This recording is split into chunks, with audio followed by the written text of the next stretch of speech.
Good afternoon, ladies and gentlemen, and welcome to another episode of the Daily Trend Wrap. I'm your host, Nicholas Lorimer, today joined by John Endres. Let's get into the first news story today.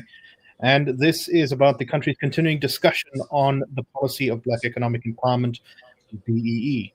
And there was an interesting opinion piece on News 24's website from one of their sort of leading journalists, Quinita Hunter. And the headline is, BEE policies have failed, not transformation. Now, why are we going to talk about this? It's because Quinita Hunter has been a very big defender of kind of the sort of regime of racial I don't know what to call it, racial restitution, racial politicking, racial economics. But I think this piece shows how much the debate has shifted. So let me just quote a little bit from Hunter's discussion here.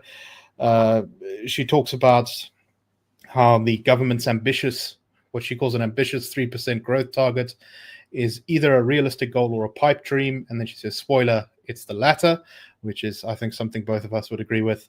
And she says that this has helped to reignite this debate around whether BEE is in fact useful. She kind of divides the debate into three camps. She says camp one is people like Helen Ziller. She calls them Helen Ziller types who argue we should abandon race-based policy altogether. They believe that economic growth, not redress, will lift all boats. She says, however, that this argument conveniently overlooks the fact that the economy's deep concentration was not an accident, but a product of deliberate racial exclusion. She, however, concedes that this camp cites high-profile cases of abuse and transformation used as ANC, quote, get-rich-quick schemes, and that indeed these examples are real. She describes Camp 2 as those in the ANC who have benefited personally from BEE and now resist any suggestion that transformation has faltered, and that, in fact, any criticism of BEE is, in fact, a denial of Black people's right to be wealthy. She, however, criticizes this group for failing to acknowledge that the policies of BEE have had a negative effect. Then she describes what she calls Camp 3, the realists, who I presume she puts herself amongst, those who understand that it's unsustainable that the economy has not meaningfully changed since 1994. It goes on to talk about what she says is the Competition Commission's finding that there's significant concentration in the economy, which is a phrase President Ramaphosa used a lot recently, and that there has to be a sustained commitment to transformation in a very different way from what exists. So, John, just generally your thoughts on this piece, but I think more importantly, we need to kind of start by saying that how far things have come, that essentially even people who not that long ago were willing to pretty much defend BEE in its entirety are now pretty keen to say that it's failed. What do you make of all that? Yeah, I think it's hugely significant. It's a really important development because I think using the Hunter scheme for assigning support for these policies into these three camps, according to that scheme, there would have only been two camps not that long ago. There would have been a very large camp, which was what she calls Camp 2, which are people who wholeheartedly endorse race-based laws across the board. And then there was a very, very small camp with very, very few members in it, like the IRR, for example, who were opposed to race-based laws and said this is not the way forward. And what we've seen happening over the past probably less than a year is the emergence of this third camp, which consists of people who used to be in Camp 2 and are now finding themselves drifting away from it and having to recognize that all of this race-based preferencing isn't really producing the results that were expected. And as a matter of fact, it is harming the economy quite badly. And this camp is growing in size, and it may well be that people like Ms. Hunter will over time move further until they find themselves in Camp 1, which is where they should be, shoulder by shoulder with the IRR, opposing race-based policies and finding better ways of empowering South Africans. I see that Quinita Hunter still attaches quite a lot of stock to the idea of transformation. She doesn't spell it out, but she means race-based transformation. And our contention, of course, is that there's a far more important form of transformation that needs to happen, which is transformation from poverty to wealth. And what these race-based policies have produced so far is transformation in the opposite direction. They've made South Africans poorer, shown less ability to progress in life, produced less jobs. It's been really, really bad. And so if you want to have the real kind of transformation, which doubles the size of an economy within 10 years, if you've got a 7% per annum growth rate, then you've got to get rid of the race-based policies.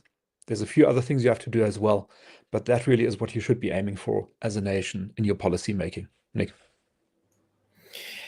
So what really frustrates me about this is the sort of dismissal of the Camp One argument, as she describes it. People like us saying that we are overlooking the fact that the economy's deep concentration was not an accident but a product of deliberate racial exclusion. And I think we very much recognize that. In fact, we argue very directly that, firstly, when the focus was on a more market-friendly approach from government, we did actually see significant transformation in the South African economy. Unemployment did drop, sort of in the mid 2000s. We had actual sort of government revenues increasing. All the good stuff was happening when government took a more business-friendly position. It wasn't enough. It wasn't sustainable, as it turns out. The government didn't stick to it. It was also partly driven by the commodities boom.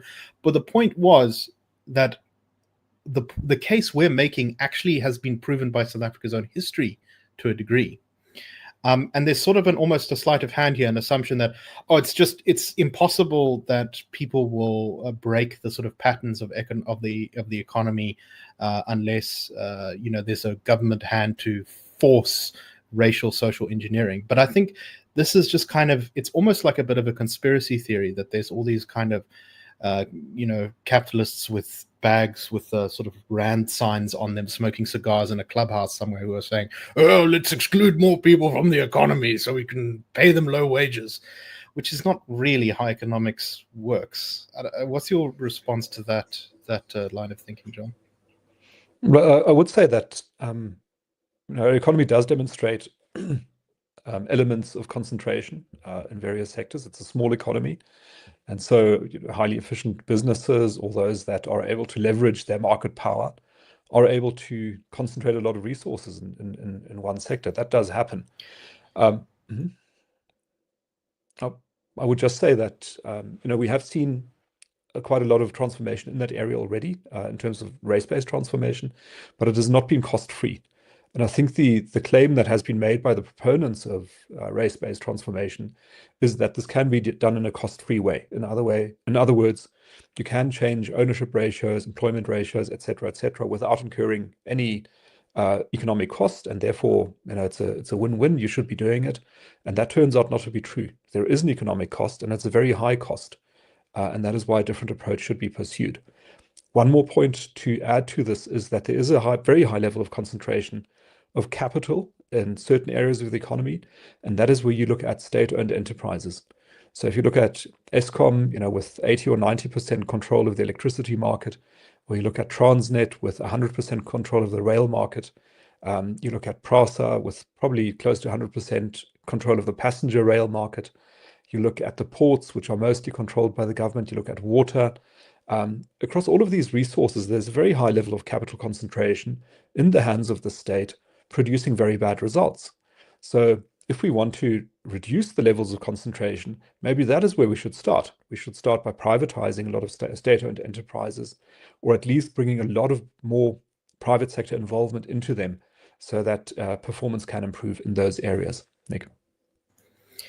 I think also, this is a very surface level, the sort of analysis of concentration that she's providing here is, I think, quite surface level, in the sense that, what are the real causes of concentration? Well, when you have a stagnant economy that's overregulated and has lots of interventions here and there, it tends to be only that kind of large established players are able to keep their footing in such an environment, and they sort of hold on to everything. Whereas when your economy is much healthier, when it's easy to start up new enterprises, when it's easy to hire and fire, then suddenly you get a lot more churn in the system, and old monopolies, old concentrations have a much harder time hanging on. Some of them will exist for a while, but a lot of them begin to sort of break up.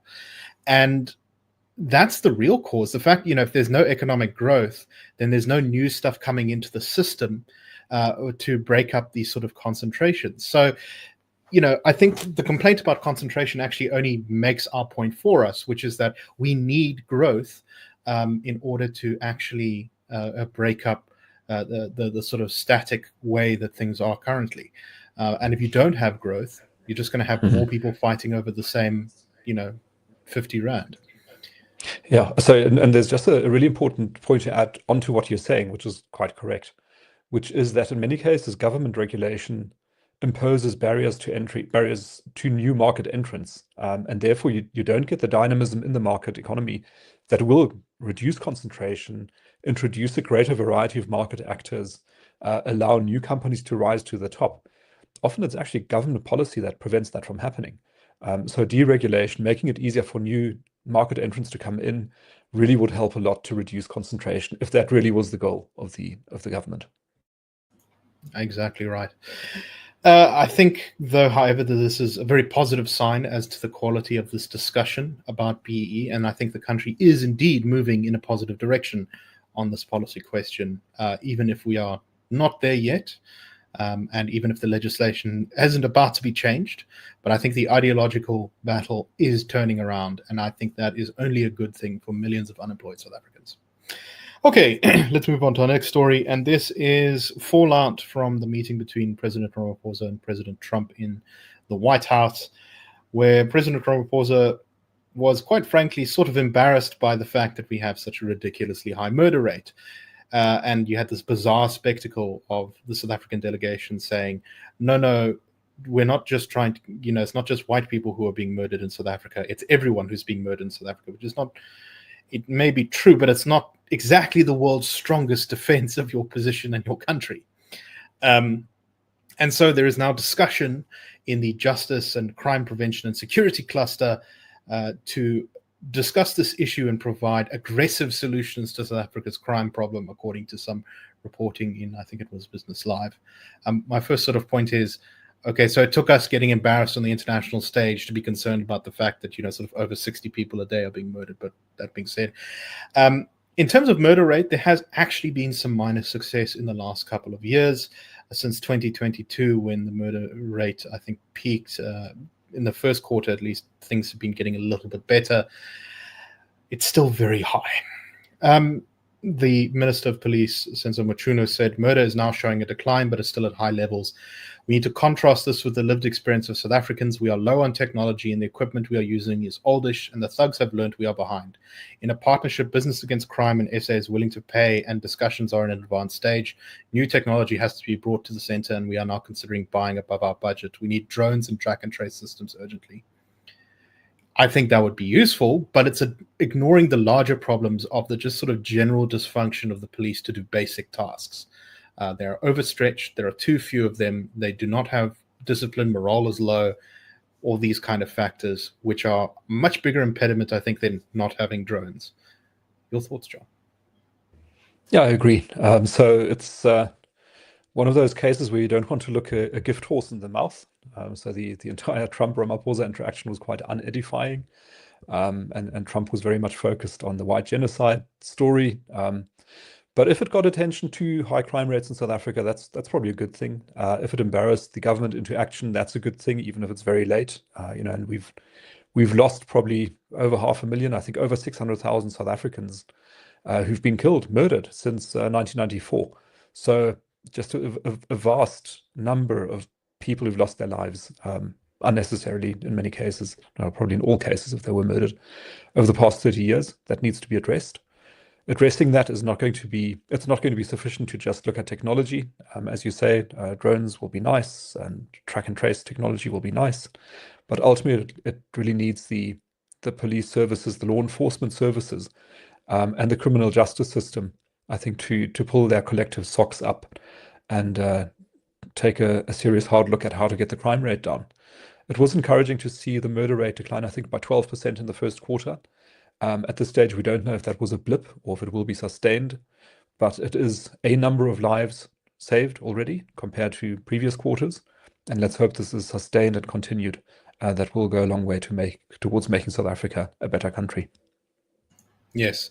May I suggest that the police first focus on, getting their normal IT systems to work, which in my, albeit limited experience, uh, often do not even work, in the sense that you can't even send an email necessarily to a police station, which is kind of bonkers. I'm not really sure how you're going to manage your drone program when your computers don't work.